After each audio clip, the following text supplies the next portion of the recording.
Hi, this is Dr. Arun Pandya, facial plastic surgeon from Mumbai. And today we have a young patient who is the age of 30, and but he looks like almost like 40. So that's the miracle when we start losing hair. When we start losing hair, the age looks much higher than what actually it is. So as I said, hair transplant is a cosmetic surgical procedure, and we need to create a beautifully natural looking hairline so that the patients are happy. Okay, now what we are going to do is, let's start evaluating the hairline first and the kind of alopecia. So this is androgenetic alopecia, male pattern baldness, almost grade 3, grade 4. But fortunately there is no vertex involvement. So normally what happens in a grade 3 or grade 4, we also have a vertex involvement, but here there is no vertex involvement. So we are going to recreate a hairline and do this part of his frontal hairline, which is the most important aspect of doing a hair transplant surgery. See, beyond this frontal hair, whatever you do, it's not very obvious there. But what you do, what you create is actually a natural looking hairline. And that's the most important aspect of the hair transplant surgery. Now, understanding that this is basically a grade 3, grade 4 alopecia without the vertex, what we have decided is basically to go in for 2 days surgery. 2 days today and tomorrow, and we would probably be requiring about 3,500 to 4,000 follicular, so maybe around 3,500 follicular units in 2 days time.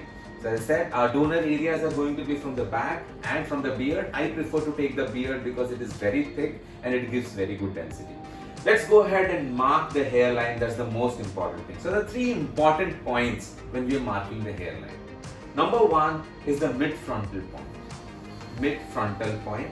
The second thing is basically the frontotemporal angle, and the third thing which many people skip out is something called as a frontal peak, a temporal peak.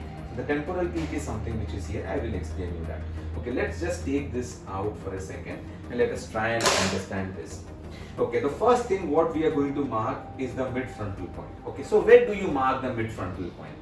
There are 2 things which you can consider when you're marking a mid-frontal point. One is basically your glabella, this one, or you can also mark something called as a supra-brow line, superior brow line. So wherever your brows are there, so you make a line here, and the midpoint of that is going to be a superior eyebrow line. So superior eyebrow line is probably one of a better sought for point from where you can always take your the mid-frontal point.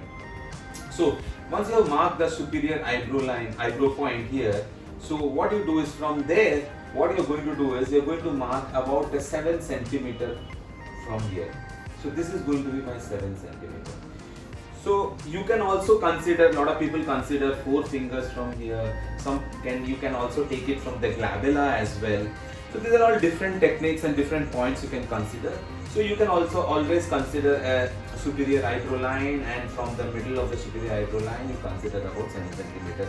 So the glabella is about a centimeter down below the superior eyebrow line. Okay, so if you're taking the glabella, it could be around 8 centimeters or something like that. So I have considered that exactly at the midpoint, 7 centimeters from the superior eyebrow line. This is the point. The other way what you can actually also do is basically you put a vertical or a horizontal line like this and a vertical line like this. This becomes a little cumbersome, and then where these two meet, the 45-degree angle could be your point, the mid-frontal point.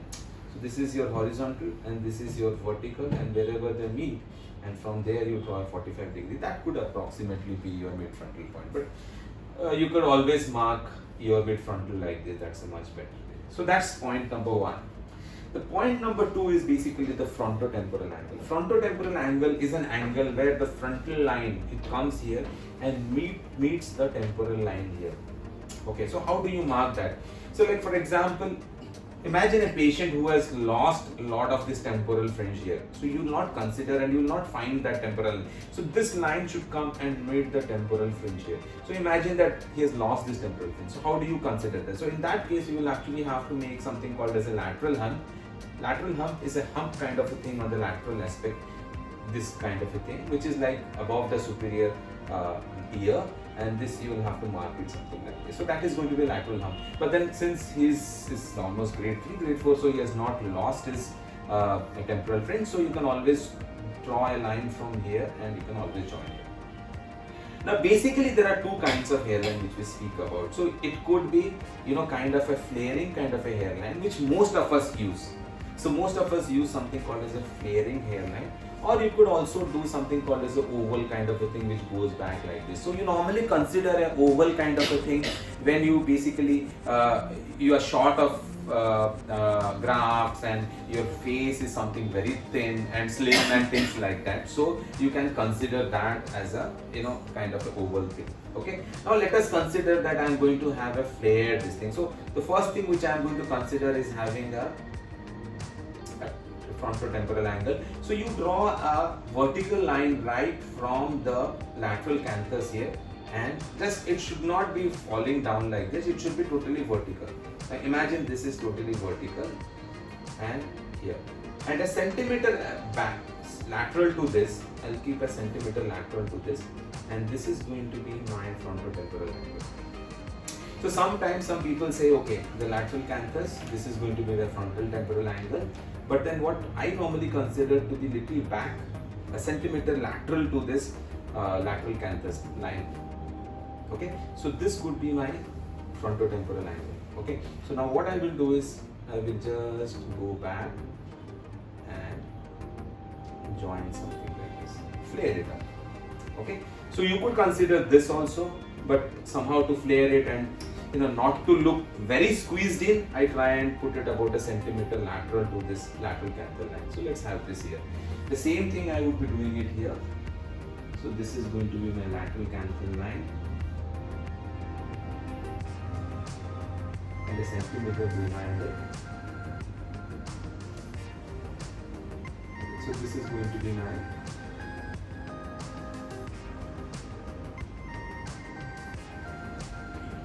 this is going to be my flared line. Now what I will do is I will mark my temporal peak.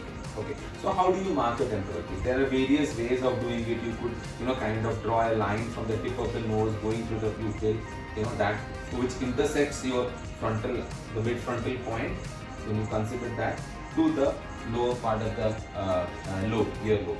So wherever it intersects, but I think that actually brings it quite forward. So what we normally do here is basically you mark a point from the lateral canthus about 2 to 3 centimeters, depending upon the facial structure, the point here, and about 3 centimeters right from that point. So that actually gives you a good temporal peak here. So what I'm going to do is I'm going to make a temporal peak something like this. So it's going to be like this. And the same thing here, about a 3 centimeter distance from here, and about a 3 centimeter. So this is, this is just an approximate. You could always consider and show this. After all, the hairline is going to be with the patient. So the patient has to be happy with the hairline. So it is very important, once you have done the hairline, the patient should be happy. If you consider something to be done, so you can always kind of change it. Okay. Now that we have done this, so this is going to be my hairline. Okay. Now we have to consider something. Hairline. Hairline actually is not a line. It's actually a zone. Never consider hairline as a line. It's always a zone. So how does that happen? So what we do is we divide this hairline into 3 different zones. So the front part is something called as a transitional zone. So what is transitional zone?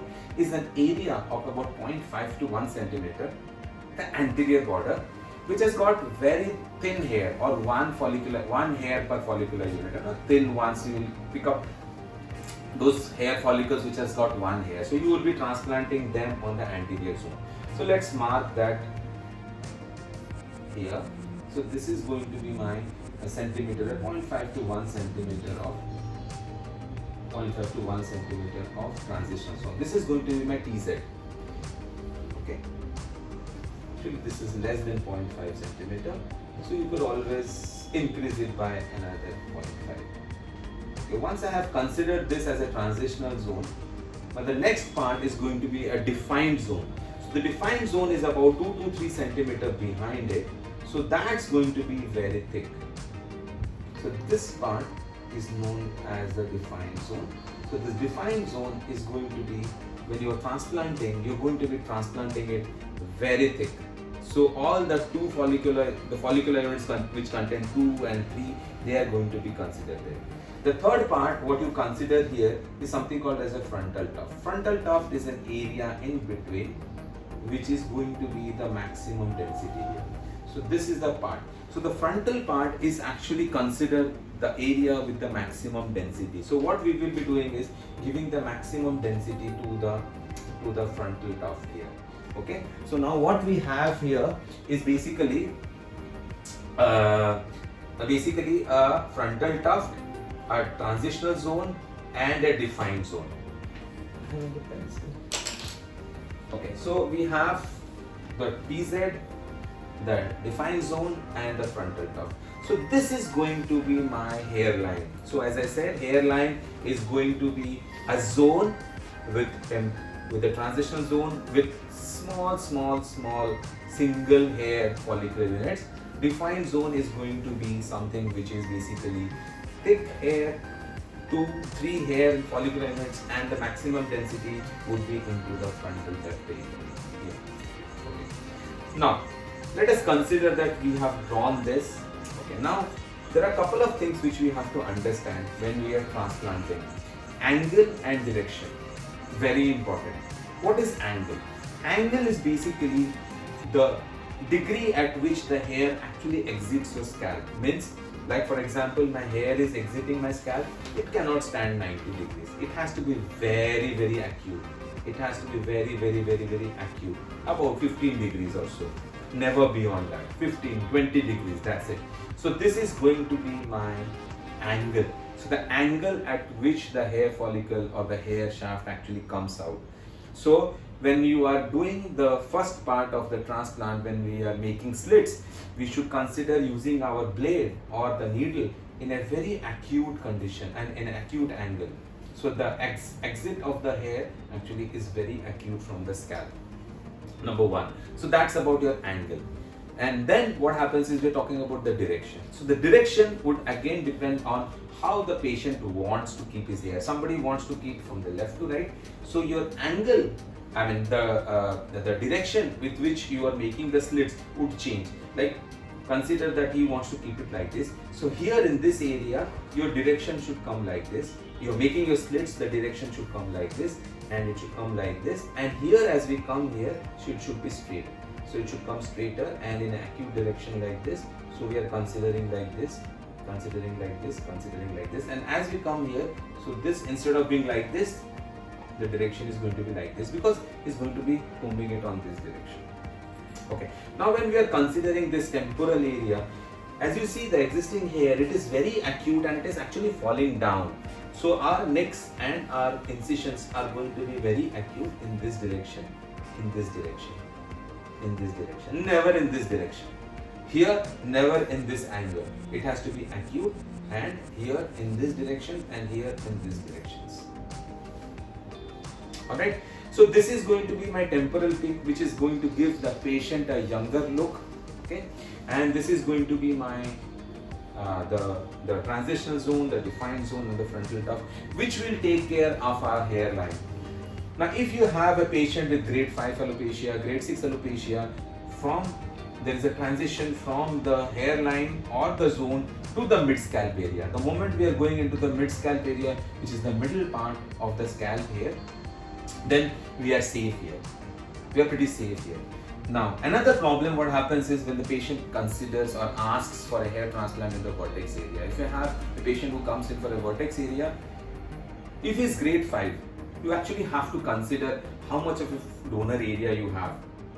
You can't say I'm going to be doing everything in one shot because then you would be compromising on the density. So you'll have to actually see how much of a donor area he has got in the occipital area and how much he has got here. So the problem with the vertex is there are a lot of whorls around, so you'll have to be very cautious. Okay. Another thing which you have to always explain the patient when we are doing a hair transplant is this is a genetic pattern baldness, androgenetic alopecia, in which we know that the hairline is definitely going to recede back over a period of time. So now consider that we have done the hairline. If the patient is not maintaining his present hair, after a few years you would see that your transplanted hair, they look nice, but the native hair, they have fallen off.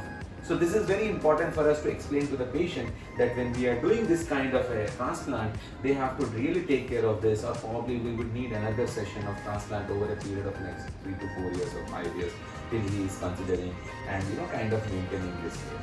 Okay, so androgenetic alopecia, we can put the patient on Benstriol, we can put the patient on minoxidil, we can do PRP therapy, we can do stem cell therapy, we have low-level laser light therapy, we have multitude of therapies which we can consider to safeguard this present hair, the native hair, and to prolong the whole thing. So that's about marking of the hairline in brief, in short. That is how we are going to be doing it. And I would also show in the future videos how we make the slits here and how we are going to be changing the angle and changing the directions here to consider a natural looking hairline. Please do consider seeing our other videos where you'll understand and find a lot of plastic surgery, hair restoration procedures and protocols. Thank you so much.